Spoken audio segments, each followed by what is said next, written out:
Area के मुसलमान बहुत कट्टर होते हैं, जा रहे हो सही सलामत आ पाओगे कि नहीं? आप तो एक हिंदू हो के इस एरिया में हैं। हम बचपन से कोई नफरत नहीं है, सबको अपने मिल भर के रहते हैं। आप 1980 से हैं? 1980 से, और सब मिल व्यवहार के रहते हैं। दोस्तों, यह बहुत ही शर्म की बात है कि कश्मीर के बाद अगर कहीं के मुसलमानों को बदनाम किया जाता है तो वो है कलकत्ता। और कलकत्ता में एक हिंदू बंदा मुसलमानों के एरिया के गढ़ में है और यह कह रहा है, बड़ी मस्जिद के पास रहते हैं और ये कह रहे हैं कि देश में कुछ हिंदू मुस्लिम का माहौल बिगाड़ने का प्रयास आए दिन लोग कर रहे हैं। कभी रामदेव कर देते हैं, कभी परमहंस दास, तो कभी कोई नया नमूना आके कुछ न कुछ गलत बातें करता है। बीच में नूपुर शर्मा का भी बयान जो है प्रॉफेट मोहम्मद के ऊपर बहुत बुरा बयान था। चलिए, मैं आज एक मुसलमानों के इलाके में आया हूं और मैं बताता हूं कि मोहम्मद साहब के बारे में जो भी नफरतबाज गलत बात बोलते हैं, थोड़ा सा हम सेकुलर हिंदुओं से कुछ सीखा करो। आओ तुम्हें बताते हैं कि यहाँ मोहम्मद साहब के बारे में क्या लिखा हुआ है। शायद तुम लोगों का तो अंग्रेजी कमजोर होगा, लेकिन मैं समझा दूंगा। यहाँ पे लिखा है, the best among you is the one who does not harm others with his tongue and hands.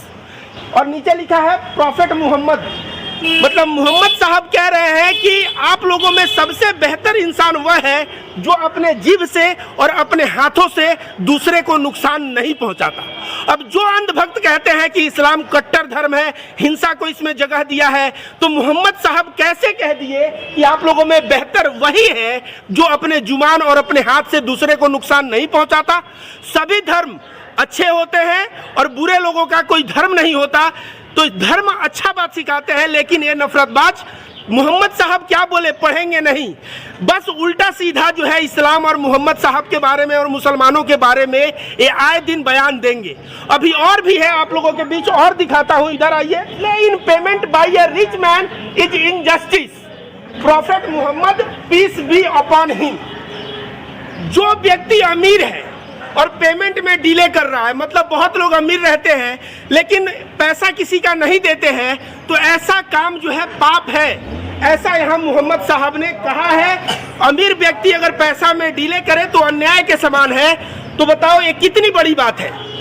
तुम लोग जो है आए दिन उल्टा सीधा मुसलमान समुदाय के खिलाफ और मोहम्मद साहब के बारे में बोलते हो। पहले किताब खोलो, पढ़ो, जानकारी ले लो।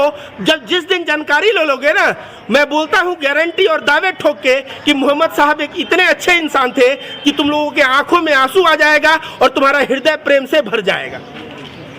यहाँ पे लिखा हुआ है, riches are not from an abundance of the worldly goods but from a contented mind.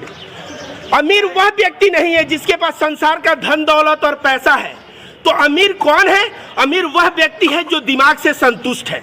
और मैं दावे के साथ कह सकता हूं, यही चीज भागवत गीता में भी लिखा हुआ है कि जो व्यक्ति संतुष्ट हो जाता है उसको परम सुख की प्राप्ति होती है। और आपके पास अरबों है फिर भी कमी महसूस कर रहे हो तो आप दरिद्र हो, यह हमारा भागवत गीता भी कहता है। तो तुम लोगों को धर्म के किताबों को, धर्म के महापुरुषों के बारे में पढ़ना नहीं है, मुंह खोलना है और जहर उगल देना है ताकि हिंदू मुस्लिम हिंदुस्तान में लड़े और नेता अपना राजनीतिक रोटी सेके।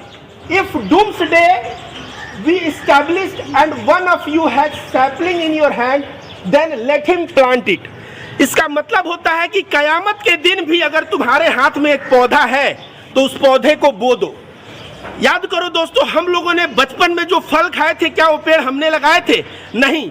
तो बूढ़ों ने पेड़ लगाया। जो बूढ़ा सोचता अब तो मैं मरूंगा, पेड़ क्यों लगाऊं? लेकिन बूढ़ा इसलिए लगाया कि भाई हम आने वाले पीढ़ी की सेवा कर रहे हैं। तो इस्लाम सिर्फ यह नहीं कहता कि तुम आज जो इंसान मौजूद है तुम उसकी सेवा करो, बल्कि इस्लाम यह कहता है कि फ्यूचर में जो बेबरूज और जकरिया भी मान लेते हैं। उसका नाम क्या है? एमजी मुर्शिद भाई कह रहे हैं कि कोई भी हिंदू आए या कोई भी आए, साथ में उठना बैठना खाने को भी ऑफर करते हैं। और जैसे हम एक दूसरे व्यक्ति से, मुसलमान से मिलते हैं, वैसे दूसरे हिंदू से मिलते हैं।